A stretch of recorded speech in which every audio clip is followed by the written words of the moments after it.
Hello and welcome once again as we talk about things that are going to help you and help me as well, because every time I talk about different issues, I learn something new.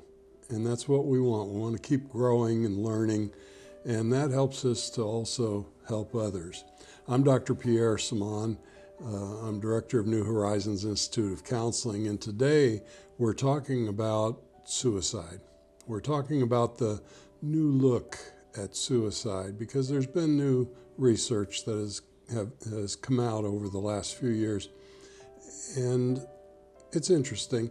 And also, I found some hidden data that has not been divulged. I think it's something that's been held back. We're going to talk about that also. So stay tuned on this. I'm sure it'll be helpful, but I'm sure also it's going to bring up memories that are going to be uncomfortable, because everyone knows someone who has either attempted suicide or completed a suicide, and it's upsetting. So I want to give a word of caution, first of all, before we start talking about this, that this presentation may have images or material about suicide that may be upsetting to some people. It upsets me. I had difficulty starting off working on this.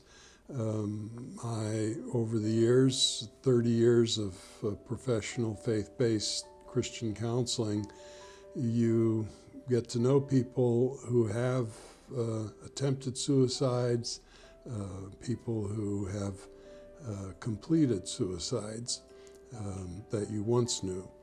And everyone is a tragedy. And when it happens in the family, it's even more so. The people left behind are so hurt, so damaged by it. You never fully recover from something like that. So we're going to talk about it, because the best way to approach discomfort, the best way to approach distress is to face it. And we need to face this. And we're coming around the holidays, which is a time where some people may tend to get depressed, may tend to fall into those 4 Ds leading to depression that we've spoken of earlier. And when they hit that despair, sometimes the impulsiveness takes over and bad things happen. And it doesn't have to be that way. And that's why we're talking about it. So suicide around the world claims over 800,000 lives a year. That's a lot. That's 1 every 40 seconds. Just something that you don't want to think about, and yet it's happening just as we're talking. It's happening when we get up in the morning, it's happening during the day, it's happening at night. What can we do about it? And we're going to talk about that also. For each suicide, there may also be upwards of 20 or more others who are attempting suicide. So it's not just one that completes it every 40 seconds, it's the 20 or more that are attempting it at that same period of time, during that same period of time. And it's unfortunate, because years ago suicide was in a bit of a decline, and we were pleased to see that. But now the trend is upward. Suicide is on the rise. It's a major public health concern, and a major concern not only in the secular world, a major concern in the faith-based world, whether you're a Christian or of another faith, it's happening there also. And it doesn't need to. Suicide's among the leading causes of death in the United States. Based on recent nationwide surveys, suicide in some populations is increasing much more than in other populations. Well, what's suicide? What is suicide behavior? When you hear the word suicide, generally that means it's been completed, someone has died. So there's also a term that's often used called lethal suicide, because sometimes they want more of a explanation of it.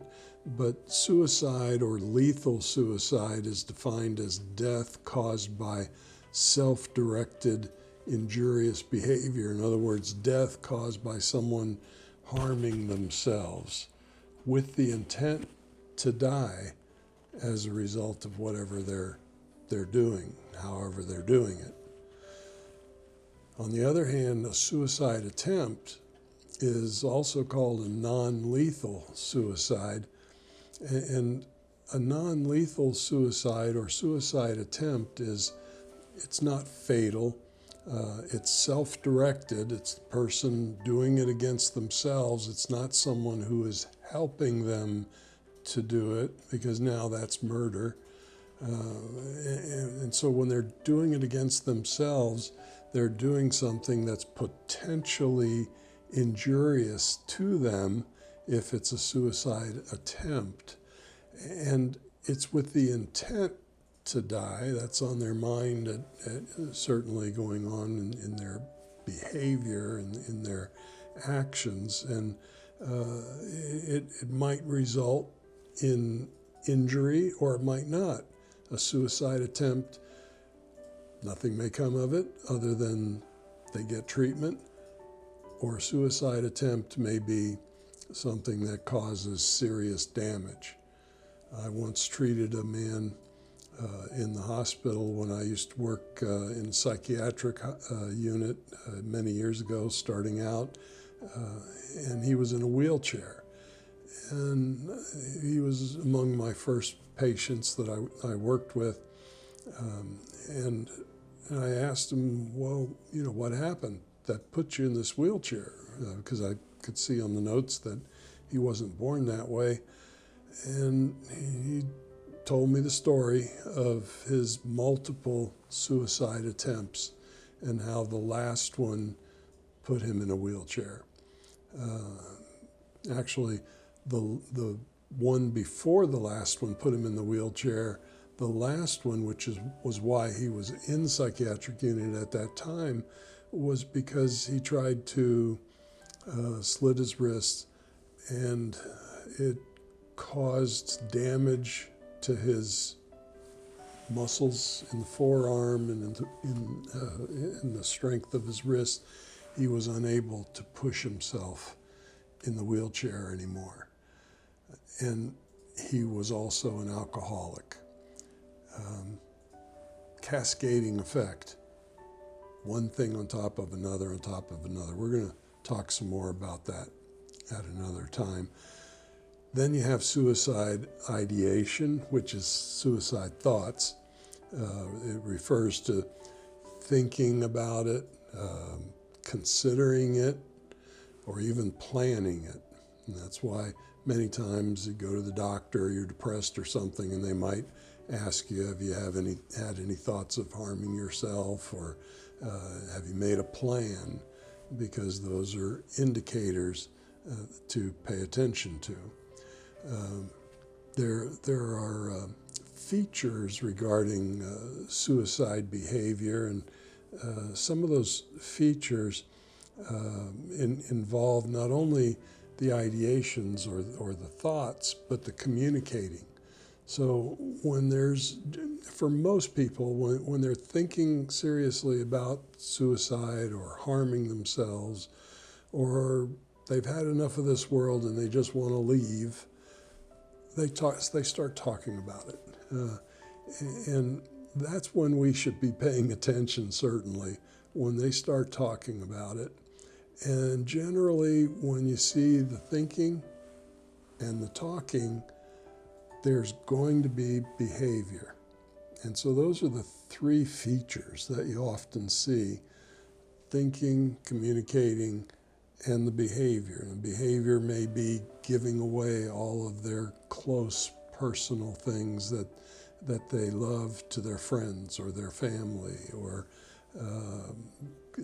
emptying their bank accounts and giving their money away. Little things like that. One may be okay, but if they're doing two or three things in that manner, those are behaviors that we need to pay attention to.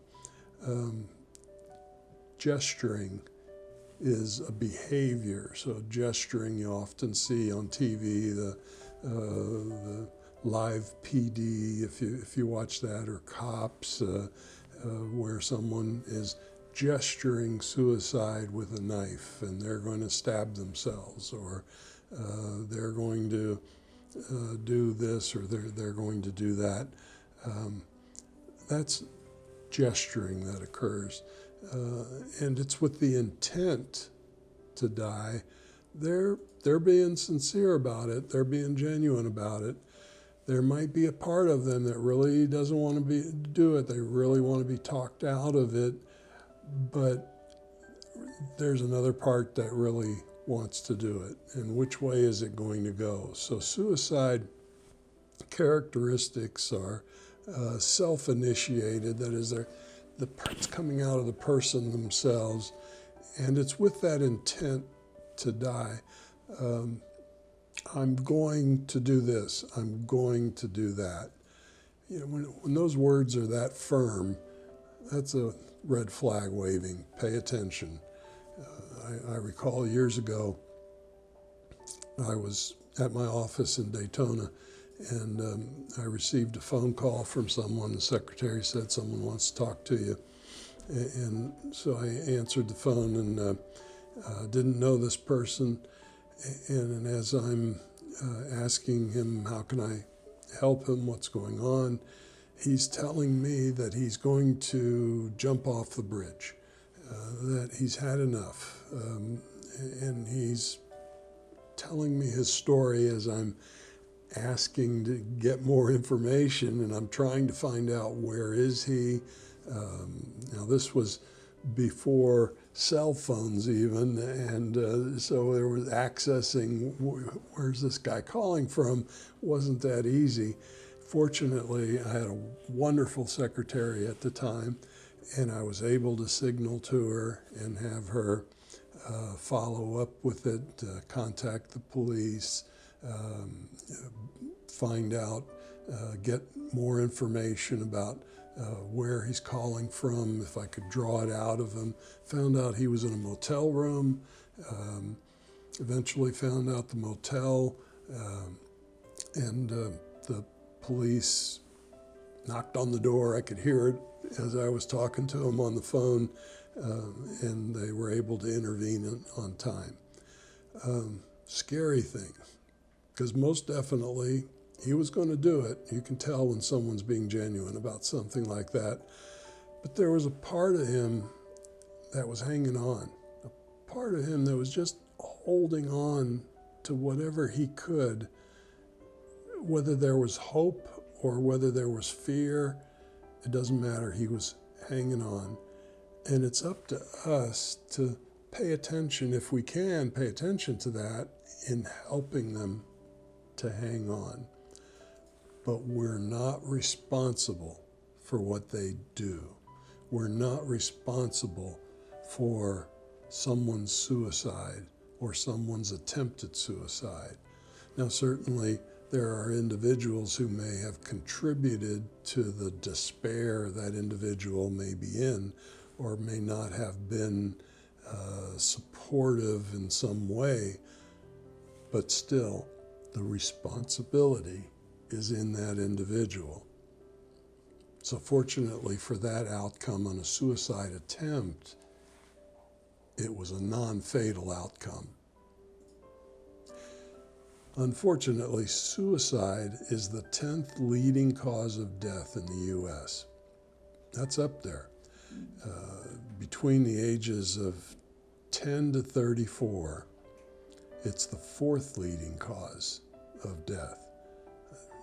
Boy, that's too many. Why does it have to be that way? It doesn't. If we work on these things, pay attention to these things, help those who need the help, that number can be reduced. I have a picture that I posted on my outline here, and it's of a young lady. We don't know her name. She's an unknown artist. I don't even know if she's still around. But she drew this picture that you can see there. And it's a very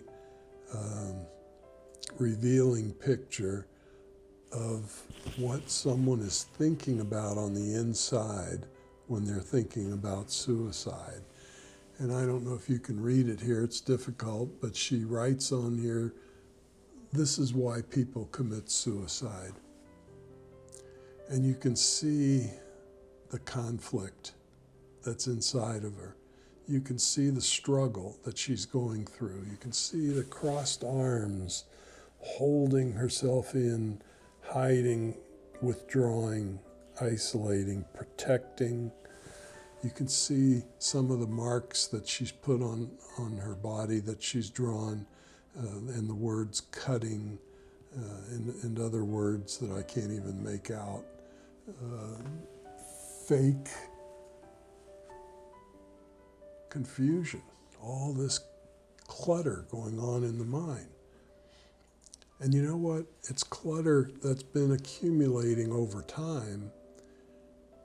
It can get settled. It can be healed, but it takes work to do that. It takes paying attention. It takes them to want help, but it also takes you and I to offer the help if it's asked for. And sometimes it's asked for in indirect ways, so don't give up so easily. There were more than twice as many suicides, 47,173 in the United States, than there were homicides, 19,510 homicides. 47 compared to 47,000 suicides. That's alarming. Suicide was the 10th leading cause of death in the U.S., over 47,000. And that's behind heart disease and cancer, the number 1 and 2 leading causes. There are trends that we see with suicide, and fortunately, the studies, the research is ongoing and multiplying, so more and more studies are being done. But since 2001 to 2017, so a 16-year period, the suicide rate they have discovered increased 31%. That's a big jump, 31%, from 10.7 to 14 per 100,000 people.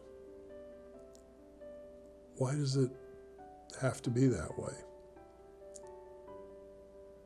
It really doesn't. It's choices, it's impulse. Let's do something about it. Let's pay a little more attention to our family members, our friends, and let's love a little bit more, because that's how God designed us. The suicide rate among males remained 4 times higher than females.